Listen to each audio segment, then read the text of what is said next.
Welcome to the Nielsen Norman Group UX podcast.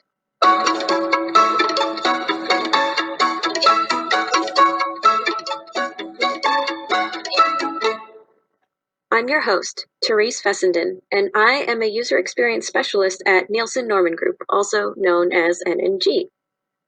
We're an independent user experience research firm dedicated to improving the everyday experience of using technology. Since its inception on August 8th, 1998, NNG has evaluated and tested thousands of websites, applications, and other digital interfaces with users all over the world. Through all of that research, we've learned a thing or two about how people think and how they use technology. It's our mission to share our research insights with people like you so that we can help make the world a better place, one experience at a time. But what is a user experience anyway? It's a highly contested term in the industry. So to answer that, I decided to interview one of our co-founders, Jakob Nielsen, also known as the usability guru. He's a researcher and author of 13 books on usability, including usability engineering and designing web usability, along with hundreds of other influential academic articles on web usability. In this interview, we talk about what UX is, how it relates to usability, and more importantly, what those definitions mean with our work in technology. So it's my pleasure to welcome the usability guru himself, Dr. Jakob Nielsen. So I guess I'll start by saying welcome. Welcome, Jakob. Thank you for joining us. How are you doing? Oh, great. Thank you, Therese. It's fun to be here. Yes, I'm really excited to bring the world of UX to our audience. So I guess let's start there. First of all, who is NNG? How would you describe what NNG does to our listeners? Well, we are very focused on user experience, and there's a lot of things we don't do. Like, we are not a web design firm or anything like that. We just purely do user experience. And within that area, we have a variety of different things we do. So we do independent research. So we study on our own various issues in that field.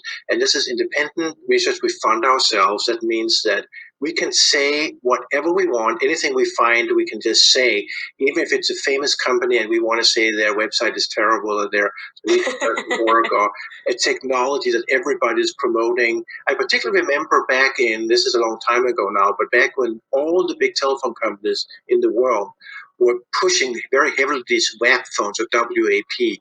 That was before the age of the screen phones or the smartphones or iPhones. And we just studied and we found that users simply didn't want them. They couldn't use them. They had terrible difficulties. And we said so, despite the entire world's telecommunications industry basically pushing something else. We said no.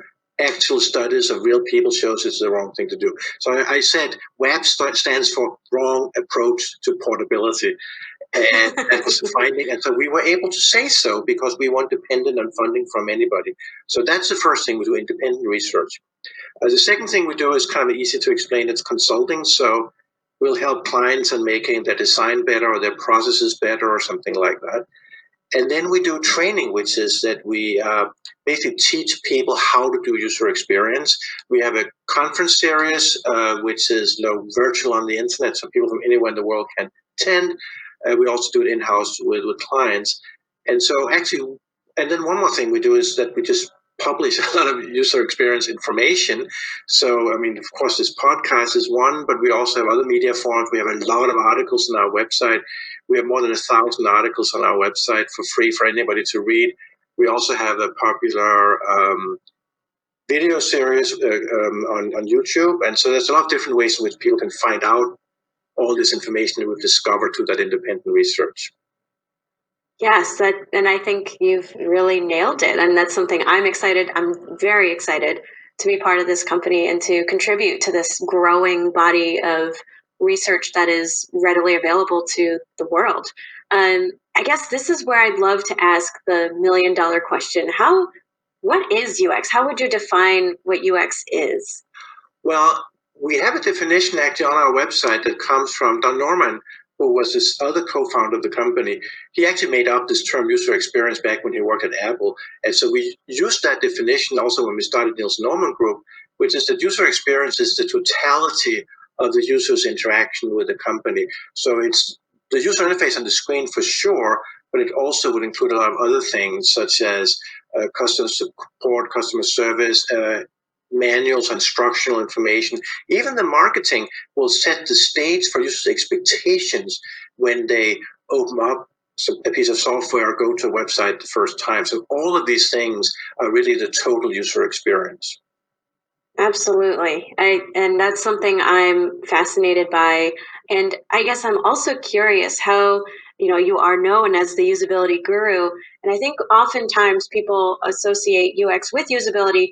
And I mean, they are absolutely very much hand in hand. So I'm curious how you see the definition of each of these and how they relate to each other. Yeah, well, usability is making computers easy to use, actually making anything easy to use. And we actually have one of our videos on YouTube is that we asked some of our conference attendees what is their kind of elevator speech when they try to explain what they do to friends and family. And for me personally, I usually say I make computers easy to use. And so that's really my definition of usability is making computers easy to use. There's also a more formal definition, which is usability has 5 quality components that are all measurable. And so that is ease of learning. So if you don't know the system, how quickly can you accomplish tasks starting from knowing nothing? The second is efficiency of use. So once you've learned it, how many tasks can you perform per hour? How quickly can you get things done? Then there's memorability, which is if you have used it in the past and then there's a break and then you come back, can you then resume with a sort of good level of proficiency, or do you have to learn it all over again, which would be bad? And then there's error rate or error proneness, which is how many user errors do you make? And of course, we want that to be as low as possible. And for certain applications, this is crucial, like a lot of safety or medically related applications. You really, really don't want to have errors happen. And even for things like e-commerce, if people order the wrong thing, it's very expensive to process those returns. And then the last of the 5 quality criteria is pleasant to user satisfaction. So we want all of those. Learnability, efficiency, memorability, low error rate, and satisfaction. Those 5 are the definition of usability. Then if you turn to UX, which is like the totality of the user's experience with the company, well, you want that to have those quality criteria and possibly some more as well. But usability is just that the quality. Is it easy or is it not easy to use and pleasant to use? Right? That's sort of Right. It's part of user experience. It's an important, very important part. Yeah, and this is an industry I think that is totally subject to vocabulary sprawl, where there's always new words or new ways to define things. What do you think now about how that definition has changed over the years? How do you think the word UX is used now? Do you like how it's used now? Do you not like how it's used now? Yeah, I feel that there is in fact a problem there in that, as I said, we had the definition we used when we started Nielsen Norman Group 22 years ago, which was even an older definition Don had come up with beforehand. But as it turns out, that's not really the way this term is being used today. It has, I think, a slightly more narrow meaning in most people's minds that is more related to kind of user interface design, which is fine. I mean, but and then people have started saying, well, but we also have customer experience as being a broader thing than user experience. But if you remember the definition we used, user experience is supposed to be, at least we think, the totality of the customer's interaction with the company. And that's also what customer experience is. So therefore, the two are in some sense the same. Now, right. That's what we would have liked to have said. But now again, I mean, we are usability people, and one of the basic usability rules is you got to design for the way people are, not the way you would hope or like people to be. So, like, if people don't read instructions, don't say it would be better if users would read the instructions. No, design an interface that can be used without reading a lot of instruction, right? And the same is here. We might say we would like people to think of user experience in the way that we originally conceived of it. But if that's not how the word is being used, well, that's a basic principle of linguistics, is that the people define the language. So if people speak in a certain way, that's the language. And therefore, if UX is being used in a somewhat more narrow way than we intended. I don't like it. It's vocabulary inflation to have a new word for the same old thing, but that's how it is. And so therefore we actually do also, even Nielsen Norman Group now, use the word CX to describe kind of a longer term relationship, and UX to describe more of the shorter term use of a specific product. So, these words do change a little bit over time, and that's not, in my opinion, a good idea, but that's the empirical fact of the world. So we got to accept that. Yeah, change over time with language is an unrefutable and sometimes unfortunate reality. And change, I guess it's fascinating to me to think about when you started this company in 1998, how the internet, and not just internet, just technology in general, how it was then versus 2020, where we are now. So, what would you say you think the biggest difference is between 1998 and 2020 in terms of how the world looks at design and creating these new technologies? I mean, I feel that our field has become much more accepted and much more thought of as being important and crucial to the world economy. Also, the quality of design really has gone up a lot. I mean, now we are never satisfied. We can always find ways in which design can get even better. There's no perfect user interface. I've always said that, and we still don't. There isn't. No, we still don't have the perfect user interface. There's still usability problems. Even with the newest software, it's not perfect. But compared to how it was in '98, it's honestly much better. Websites were terrible back then. They really, really were terrible, and that was why we had a lot of early success in the company, because we were able to go out and help the early clients double their business with almost no work, because it was so bad that it was easy to get better, right? And nowadays, design is better, which means that it's harder to get even better, and so in that sense, UX has to become more sophisticated. We have to do more advanced methods, study users more deeply than we used to do in the past. But also, it's just gone much bigger. I mean, we have people come to our conference from so many different companies. It's not just the technology business or the e-commerce, or .com as it was called back then, the .com bubble kind of companies. It's much broader. It's really much more accepted, I would say. It still needs to be more accepted yet, and more widely used yet than it is now. But we have really come a very, very long way during the time that we have had this company. Yes, I totally agree. As someone being both a spectator and also now part of this company, and um, in a way, it's nice thinking about the job security, knowing that there is no perfect interface, and there's also some comfort in knowing even if we're dealt the most challenging project to work on, in a way, if it's horrible, that only bodes well for the future. So, on the topic of the future, and I guess as a parting question, I would love to know, since NNG is celebrating its 22nd anniversary by the time this podcast airs, which is very exciting, what are you most looking forward to in NNG's 23rd year?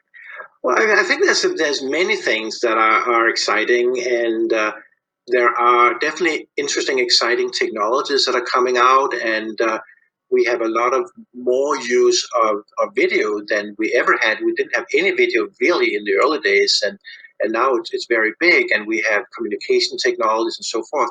And that's all I think is very exciting, and also artificial intelligence will become more ingrained in how we do user interfaces. But all that said, honestly, UX is about people. It's not about technology. So what I'm truly the most excited about actually is really hugely more internationalization of our field. It's not just something, UX is not just something for a few rich countries or a few of the most high-tech countries anymore. It's almost truly worldwide. There's still a few places lagging maybe, but at our conference we have had this year people from 73 different countries participating in the conference. So that's Wow. really broad. And I would expect that we would get up to 100 countries, maybe not next year, but pretty soon anyway, because it's growing. It's really being spread out. And that is one of our main missions, really, is to take UX to the world and get it that widely used. And I can see it happening. I've been fighting for this for, the 22 years of Nielsen Norman Group and active for another 10 years before then. And seeing it happen is very gratifying for me. But that said, there's still more to come. And that's what I think is the excitement for next year, is that huge broadening of our outreach. Absolutely. UX is people and UX is for everyone. And honestly, that would be my two parting words to capture, the passion that I know you have, and that I think all of us at NNG are excited to carry with us as well. Well, with that, thank you, Jakob. It has been an absolute pleasure to have you on our show, and I'm looking forward to making many more episodes with you and with our team. Definitely. Thank you, Therese.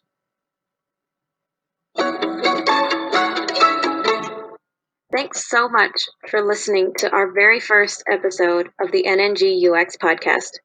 Join us every month for other interviews with NNG experts and UX thought leaders as we tackle common industry questions, pressing UX topics, and, of course, the power of having a truly great user experience.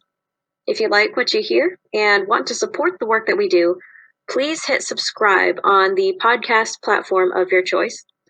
You can also subscribe to our weekly email newsletter, The Alert Box, where we share the latest research that we're working on, free articles and videos, upcoming events, and upcoming chances to get UX certified or UX Master certified at one of our UX conferences, which also are virtual these days. To learn more, go to nngroup.com. That's nngroup.com. Thanks so much for your support. See you next time, and remember, keep it simple.